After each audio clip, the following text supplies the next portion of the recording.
everybody, I'm Ann Erdman and I'm here with some great news. Have you heard? Beginning in the new year, there's going to be a new morning news program on TV. Why does that matter? Because it's filmed right here in Pasadena and covers this community as well as the entire San Gabriel Valley in a way that nobody else is doing. I was delighted to hear that CCN Sunrise is coming, offering a early in the day observation and report about news and activities and events in this great community. As you know, CCN Sunrise is going to be launching in January 2014. Here's a little bit of what you'll see.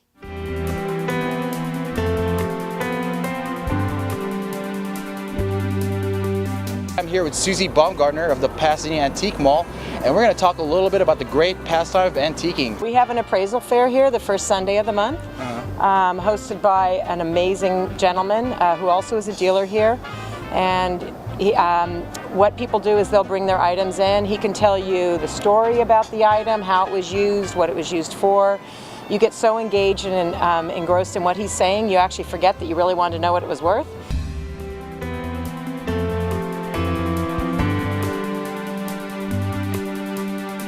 So we have Chef Brad Kent from Blaze Pizza here. He's going to show us how to make a healthy pizza that's perfect for the week. When the moon hits your eye like a big pizza pie. I suggest not putting too much sauce on. There's a huge debate actually getting to that as well with real estate agents and sellers. They don't really think that it's important to stage their homes. Well, in all the homes I've staged, and I've talked to other realtors that do stage, they always get more for the property than if they hadn't staged. And with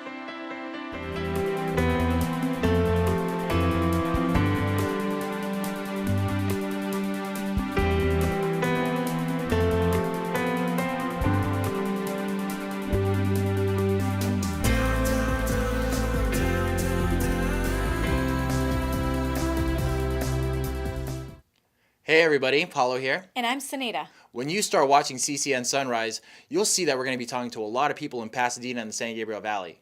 And they'll be able to provide you news and information you can use in interviews like this one. Hi, I'm TK Trinidad. I'm here with Larry Pena, the manager for corporate safety for Southern California Edison, and we're here to talk about Thanksgiving holiday safety. So we have a lot of people who are going to be cooking, baking, and frying. What are kind of tips that you have for them? Well, number one, we all recognize that people are going to be using a lot of cookers, whether you're frying turkeys or maybe just using a crock pot. Never leave those appliances unattended. That's number one. And then as far as extension cords, some stuff are going to be plugged in, kids are going to be around. What's the tip for that? Well, with children, make sure that the cords are not within reach of children. We don't want anybody to pull something especially hot onto themselves. Take a look at the cords. Make sure that they're not frayed or that they're damaged in any way. If they are, replace them immediately. And then fire. I mean, frying things, you might leave stuff unattended. What are kind of the tips for that? Well, with fire, never try to use something that's not approved for a grease or an electrical fire. Have a fire extinguisher that's rated for fires and grease nearby. And make sure that it's underwritten by UL Listings, which is an independent testing laboratory that's nationally recognized for those things. Perfect. I'm TK Trinidad, this is Larry Pena, and we were talking about Thanksgiving holiday safety. Recently, a very serious story happened right here in Pasadena. That's right. Police shot and injured a young African-American man named Paris Holloway by the Kings Villages apartment complex, and the community is still talking about it. At about 10 a.m. Friday morning, Pasadena police say two uniformed officers try to stop an individual described as a black male in his early 20s, walking the area of Hammond Street and Sunset Avenue. It was then police say the individual took off on foot toward Morton Avenue and into the Kings Villages apartment complex, where the eventual shooting took place. The suspect allegedly produced a firearm. One of the officers fired multiple rounds and struck the suspect. Pasadena City College student Darren Granberry says he was visiting his grandmother at her apartment in the Kings Villages complex when he heard the commotion just around the corner from her door. I did hear the police say, "There he is." I heard shots fired after that, and when I ran onto the scene, I seen the suspect, handcuffed, already shot. So they handcuffed him after they shot him. They moved him several times. The man shot down has since been identified by the Pasadena Police Department as Paris Holloway, a 23-year-old Pasadena resident. Karina Weezar, who lives with her family at Kings Villages, says Holloway is a close friend of her family's and has no previous history of crime or violence. He's a nice guy. He was a friendly guy. He would always come out. That was my uncle's friend, so you know he'll be like the life of the party. He will make, like, once you're sad, he'll bring you up. Witnesses say they heard anywhere from 3 to 5 gunshots during the shooting. Granberry says officers employed heavy-handed tactics on Holloway before paramedics arrived. He was moaning, he was in pain, and they didn't care. They still moved his body. Like, this guy's in pain, y'all searching him. She says the standard procedure to handcuff somebody after they've been shot, but I don't know, I'm not a police officer. William Boyer, public information officer for the city of Pasadena, addressed some nearby residents' concern that this Friday's officer-involved shooting is the latest incident of police discrimination in Northwest Pasadena. I do not believe that any particular area of Pasadena is treated differently than any other area of Pasadena when it comes to public safety and law enforcement. Despite some conflicting reports, Pasadena police say Holloway is still alive and is expected to survive his injuries from the shooting. In Pasadena, Paulo Alejandria, CCN. The San Gabriel Valley has seen its share of bomb threats lately. That's right, Paulo. In fact, Temple City High School had one recently. CCN's Kelly Forsch has that story. Behind me is Temple City High School, where classes were canceled on Friday because of a bomb threat. Sheriff's deputies arrested a 17-year-old Temple City High School student Friday, charging him with 3 felony counts of making false bomb threats. Police say the minor called law enforcement agencies 3 times this past week, targeting schools in Temple City. We spoke with students here who shook their heads at the threats. I think whenever you call it a bomb threat, it's a serious thing, and we always have to take it serious. But when you call in a bomb threat twice in 1 week, it's someone that is not the brightest bulb, and I just don't understand why you would do that. I think that it was horrible that someone would do that, especially at our school, maybe to possibly miss class or whatever, and their future is ultimately ruined because of a poor decision that they made. Police say after the third call Friday morning, they told students to stay away from school. Authorities used canines and a sheriff's helicopter to search for explosives, but didn't find any. Shortly after sheriff's deputies finished searching, they arrested the teenage suspect at his North San Gabriel home in front of his parents. His motive is still unknown. Police ask anyone with information about this ongoing investigation to call the Temple City Sheriff's Station at 626-285-7171. In Temple City, Kelly Forsch, CCN. It wasn't as bad as the station fire, but the recent Madre fire had emergency crews working hard. That's right, CCN Santana Rodriguez was at the scene. We're here in the city of Azusa, and we're covering what actually happened with the Madre fire. And with us here for the latest update is Officer Nathan Judy from the U.S. Forest Service to give us the latest update. Well, we got the call Monday night around right before 6 o'clock. Forest Service units responded with LA County Fire, and we attacked the fire from the ground and from the air. Currently the fire is at 268 acres and 90% contained. We have 400 firefighters working the fire today on the ground and in the air. Right now we haven't had any fire activity as of today, and today is Wednesday. So we want to make sure that the fire doesn't flare back up. So our crews are out there right now completing hand line and putting out any kind of smoldering material that might be on the fire line.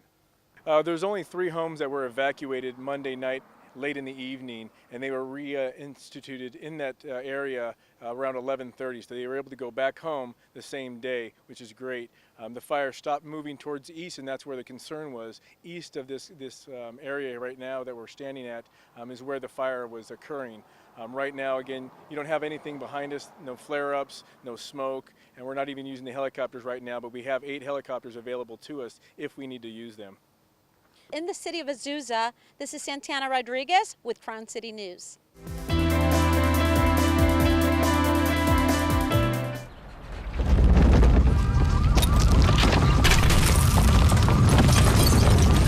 Up to 40% of businesses never recover after experiencing a major disaster. Make a plan at ready.gov/business. 2 outs with a runner on first base. Now the big guy comes up with that, hitting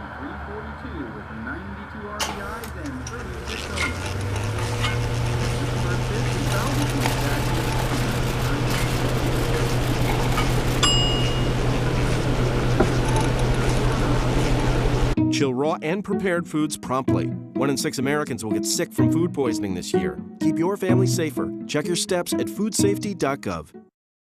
But it would be safe to keep your distance until there's no secret that laughter makes you smile. Reliable sources say that chicken soup has found their way out of this dangerous, but it they are returned.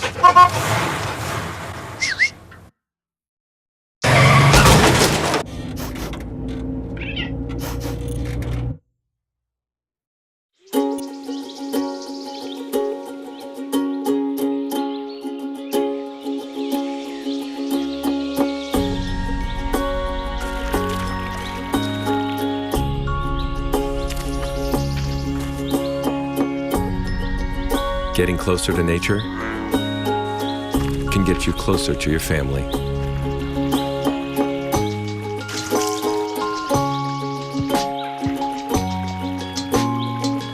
Go to discovertheforest.org.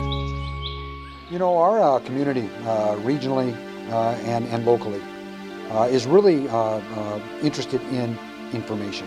It's at our fingertips, whether it's at a smartphone or it's on television or any other kind of method of communication.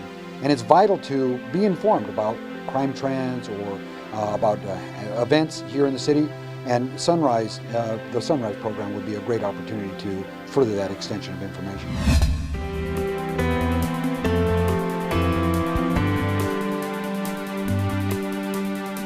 A celebrity you may know has joined the fight against a very rare disease. That's right. CCN's TK Trinidad has this story about amyloidosis.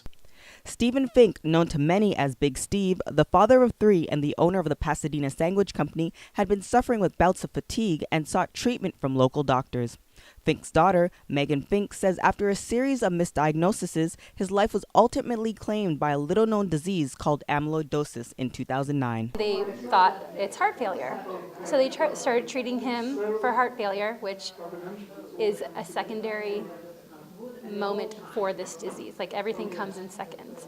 And so they treated him for that, and he wasn't getting better, and they just said something's wrong. The Mayo Clinic defines amyloidosis as a disease that occurs when substances called amyloid proteins build up in the organs. Different types of amyloids affect different organs, such as the heart, kidney, and liver. Like Big Steve, famed actor Michael York was diagnosed with amyloidosis 2 years ago. York cites a current case of how misdiagnosis of the disease can lead to tragic effects. The severe cases of misdiagnosis was the Ariel Sharon, the Premier of Israel, who is now in a coma. He had amyloidosis which wasn't recognized. He was given the wrong treatment, and it put him into this, vegetative coma. According to the Mayo Clinic, treatment for amyloidosis depends on the amyloid protein, where it's deposited, and how it affects your organs and tissues. It can be anywhere, and I don't know why or wherefore. So it could be in the tissues. I had it, I'm happy to say, in the soft tissue around the eyes. After being treated at the Mayo Clinic, York is on the road to recovery and has partnered up with the Finks to educate people on amyloidosis. Amyloidosis, watch out. They were all about protesting in the 60s and 70s. CCN's Kelly Forsh spoke with 2 folk music legends at the Coffee Gallery. The spirit of the 60s was alive and well when folk legends Art Padell and Tracy Newman performed at the Coffee Gallery in Altadena. In true 60s style, the reason they performed on this day had everything to do with dissent. It was a protest against the Emmys. That's correct. And besides, we like each other. Yeah, we do. The performance was worthy of 2 people who had a hand in saving the world-famous Troubadour nightclub. It featured songs old and new, jokes, and the audience ate it up. Right. Well, first of all, some of the songs we did at the end are kind of like folk music standards that both of us love, and the fact that both of us were on the same stage together, it just seemed silly not to do some of that stuff. Yeah. But as Tracy Newman explained, the music they play is not lost in time as a new generation is being influenced by their style. This kind of a singer-songwriter craze, and so and also because of the economy, a lot of coffee shops have opened up, to have a folk singer or some kind of singer-songwriter there. I call them folk singers, but they're just writing their own stuff for the most part. And maybe they'll eventually be folk singers, I don't know. Coffee Gallery owner Bob Stain, the man behind the world-famous Ice House in Pasadena, explains another reason why this style of music is so popular. We're surrounded by colleges and places like JPL, and people are very smart, and they appreciate this kind of music, and they know what they're looking at, and it just is, we've got to build an audience for it. The Coffee Gallery features shows weekly, and Tracy Newman is scheduled to play there again October 20th. A return engagement for Art Padel is in the works. In Altadena, Kelly Forsch, CCN. A local organization helps young people in Pasadena. CCN Simone Braithwaite talked with the head of Neethu. Neighbors Acting Together Helping All, or Neethu officials, say this is an organization designed to help empower the local community. Managing Director Celestine McFern Walker says it all started when a group of people saw problems in the neighborhood and decided to take action. There was a lot of gang activity, lots of drugs, lots of violence in the community that was unnecessary. For Walker, it was mainly about helping the children. Saying no to the activity, saying no that this will not be able to continue in our neighborhoods. And it's important that we create better images in our neighborhood for our young people so they could grow up and see opportunity versus negativity. Neethu also provides internships for college students and others who want to help youth in the program. We had a real intense summer program, which was trying to get young people prepared for math and science, getting them prepared for better, stronger skills and an interest in math and science in school. But that was all put on hold when the building Neethu was using caught on fire in November 2012. In November last year, we had a fire, and our building, the facility that we use for our programs, was actually completely destroyed. Walker says she would like the new building to feature educational items like a rooftop garden to teach families about healthy living and solar panels to teach about energy conservation. Right behind me is the burned building where Neethu used to be. But don't let that stop them. Ms. Walker says they still have big plans for the future. Neethu also organizes events for the community like the upcoming Lincoln Village Festival. We'll have food trucks, we'll have activities for young people, and bouncers and whatnot, and so and we'll have jazz from this jazz zone, so we always have great entertainment, and there's a place to sit out, there's beautiful trees, you just come and sit out and enjoy yourself. We're going to pretend it's the park for the day. The festival takes place Saturday, October 26th at John Muir High School with plenty of family activities and entertainment. In Pasadena, Simone Braithwaite, CCN. Since I got adopted, I've learned a lot about these humans. I know. I mean, check out these two. It's Flirt City over here. I think she's getting his number. Nice. Your human's got some sweet moves. Takes after his dog. I'm particularly excited because I know that CCN Sunrise is going to give opportunities for folks in the community to learn TV production and news production. So this is going to be a great new show, a great development. It's something worth watching, and that's why we're so excited.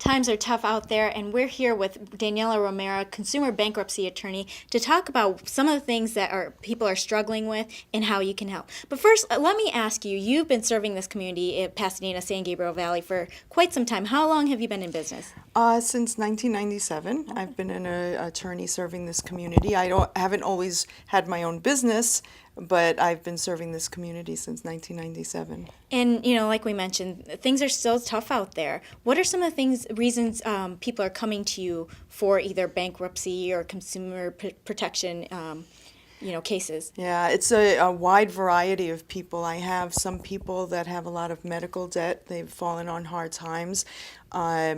I have people who have been facing foreclosure and want to save their homes. I also have some clients who have a lot of student loan debt, and that seems to be increasing now.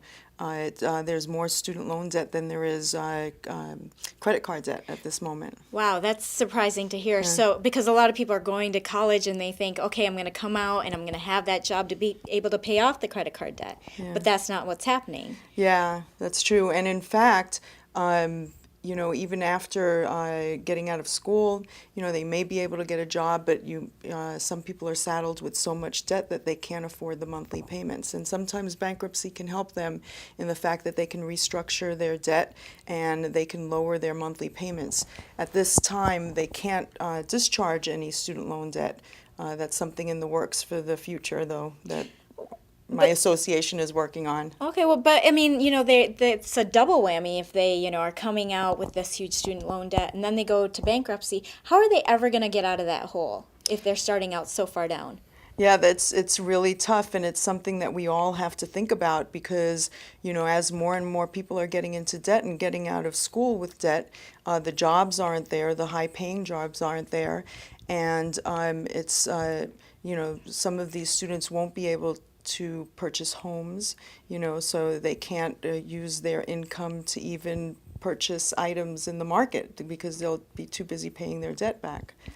Now, tell me, is bankruptcy always the best, you know, is that the best way to go, the best course if people are running into trouble? Are there other things they can do? Oh, there's a lot of other things to do, and I don't always, you know, have my clients file bankruptcy. Sometimes we're just restructuring debt, you know, and of course, bankruptcy is not the best option for them. But for others, there's, you know, just that point where they can't repay their debt and they just need that relief valve, you know. And do you end up having to be, you know, kind of psychologist, counselor? Because for some people, you know, the thought of bankruptcy, filing bankruptcy, it just tears at them. That's not, you know, what they wanted to do. But it's sometimes financially the best course, you know, for them to be able to move forward. So do you have to counsel them through that? Yes, I find most of my clients that come in feel the same way. They're honorable, they want to pay their bills back. You know, even now I've started getting a lot of, you know, more of the middle-aged people that are coming in, husband and wife that would never have thought of filing bankruptcy, and they're being squeezed in both ends. They have student loan debt for their kids, they're taking care of their parents, and it's just, you know, they've had problems with foreclosure issues or, you know, losing jobs. So that has been a problem, yeah. And are you finding the people with, you know, all of that, you know, medical bills, foreclosures, all of that, or is it usually one or the other? No, sometimes it's a combination, and after I talk to them, usually they all feel better. Okay, well that is good to hear, and hopefully you'll be able to help them restructure going forward. Yes, yes. Well, thank you for joining us, Daniela. We appreciate it. Thank you.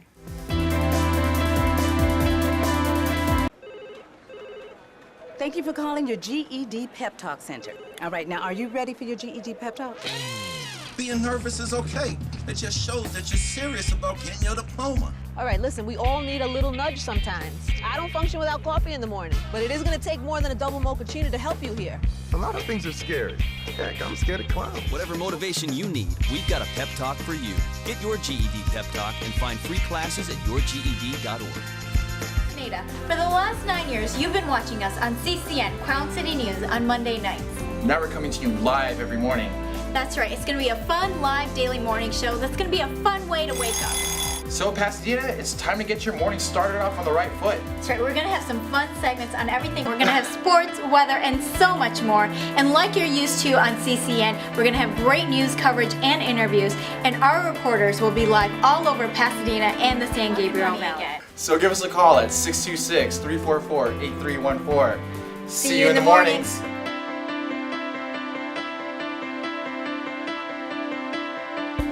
My name's Reggie. Just recently, my wife and I took in her sister's children. Now, we already had 4, so I went from becoming a family man to a man with a bigger family. Now, you can't eat love, so I don't know how I'm gonna feed them tonight. How was that, Rich? I think I look more like Denzel. That's cold, man. Play a role in ending hunger. Visit feedingamerica.org/hunger and find your local food bank.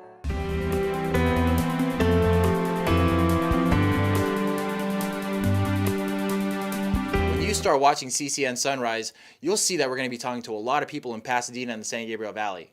And they'll be able to provide you news and information you can use in interviews like this one.